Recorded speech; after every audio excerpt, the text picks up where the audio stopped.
Imagine a mind so broken, so twisted, that watching your best friend bleed out in the street makes you a demon.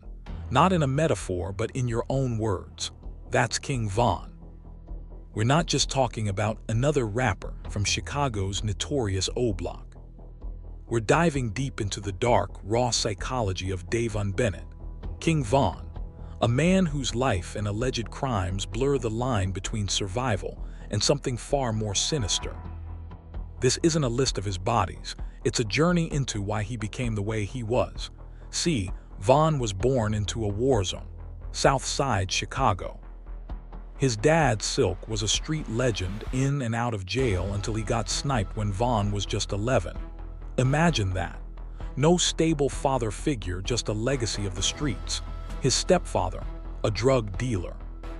So what message did young Davon get? That the streets, the violence, the illegal money, that's just life. It was normalized. He wasn't told to get out. He was shown how to survive asterisk and asterisk it. He literally grew up bringing guns to school for protection. Not for show, for real. Because if you didn't, you were a statistic. It's easy for us sitting here to judge, right? But what if your options were become this or get wiped out? By 14, he's in Parkway Gardens, which becomes OBlock. And OBlock wasn't just a place, it was a tribe. They'd renamed their gang after fallen members like O.D. Perry and Tuka. This gave Von something he craved, belonging. He was a people person, a talker. He fit right in. But this belonging came with a price. Full immersion into a culture of constant war and revenge. You lose one, you take two. It's a never-ending cycle, fueled by close proximity and practically zero policing. Getting away with murder, it wasn't a pipe dream, it was a possibility. First time in jail, 16 for armed robbery. He comes out to a bloodbath, friends dying left and right. And then the ultimate trigger, the night before his 18th birthday. His friend, White White, gets shot right outside a store while Von's inside. Von runs out, sees him bleeding, dying. White White is pronounced dead hours later. And Von. He says that moment, that exact moment, turned him into a demon. Think about that. Seeing your friend die like that in front of you, it can shatter a person.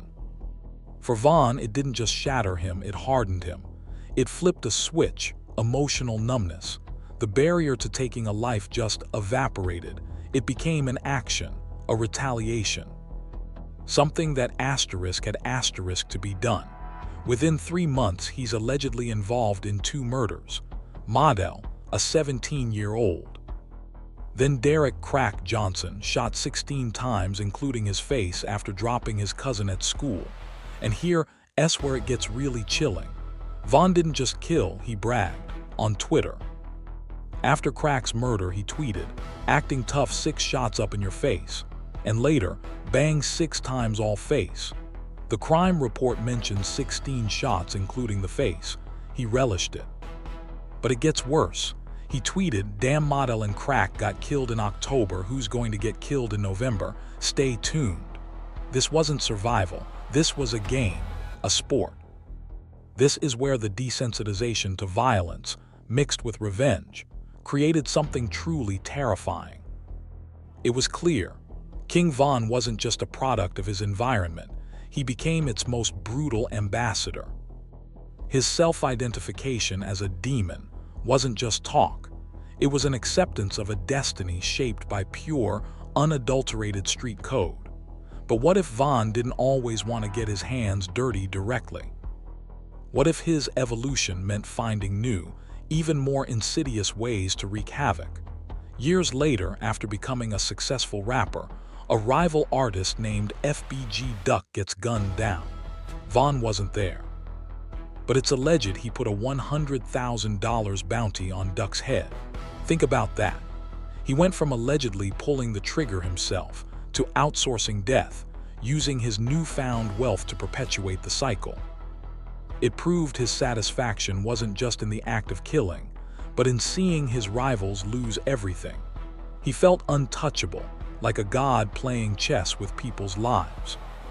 He literally tweeted, Everything you out there doing in the streets, I've did it times 10 and got away with it.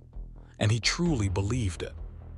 King Von was a complex storm of trauma, environment, and choice.